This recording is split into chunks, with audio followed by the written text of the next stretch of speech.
ددما شر و کوچبریه دا زاروک بشه هری مزن ین کو زرارج همی آلیان و دگهوان و کلیل کچل مسیل وانته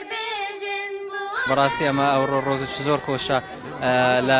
کە ئەو ڕێو ڕسمەمان لە بۆ قوتابیە ئەوائیلەکان کرد و زۆر نێرکوانەوە دەمەوێت زۆر سوپاسی هەموو ئامادەبووام بکەم و زۆر بە تایبەتی دەستگای خێرخوازی بارزانی کە هەستا بە دابینکردنی هەموو جایزەکان لە بۆ تەڵەبان هیوادارم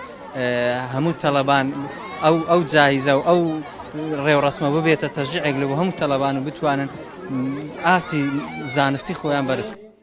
لکمپا کورا گوسکیا پنابرین روج آوا دیاریج آلیه دزگاه خیرخوازی برزانی و لزاروکه کو پلین هری بلند ددبستان دا آنین هاتن بلاف کرن جبو بلند کرلنا مورالین وان و جبر زاروکه دن خو پیش بخن پشتوانیا دزگاه برزانی مقصد او بو کو زیاتر اهتمام خوندنی بدن و او طلبه دیجی زیاتر حول بدن کو بشن زیاتر اهتمام بالمدرسة بدن سركفتي بن يوم وقت دزجة بس أف قال بشتاق ما كيرش بدو الخوش يوا. قلت وا قلقي خوش بتشجيع بطلابة يه أوائل ندر كفي فصل دي إن شاء الله في فصل در كفن أوائل. دیاریه که پچوک کاری بو کف خوشیه که مزن بخیدلی وان زارو کاندا تفی کودم کی جیبو لکاری بو کن دینه لسر لیوی وان.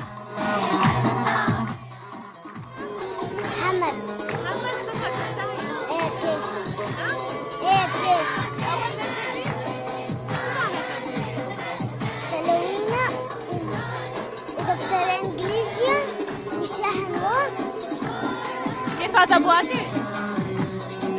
فيروز كلك يصير ما شدان دنو خوازن انه متابعة بكن بوارا دركب اوائل جيت خوازن انه يمنش مشاركة جنكن صفا شندر زيا بينجاما سوري اول بوي تاني بوتشبو اول بوي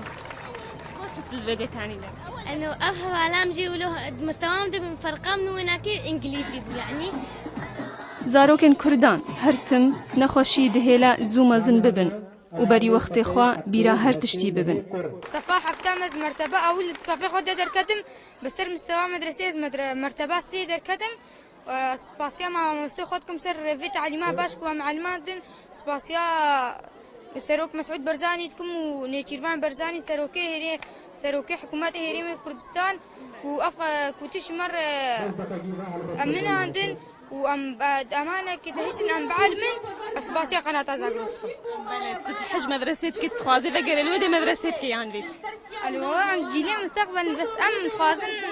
أم كردستان كباقي جا باكنك وياك نباش بيم تخوازن كردستان كباقي جاو كردستان سر ملي مي آغا.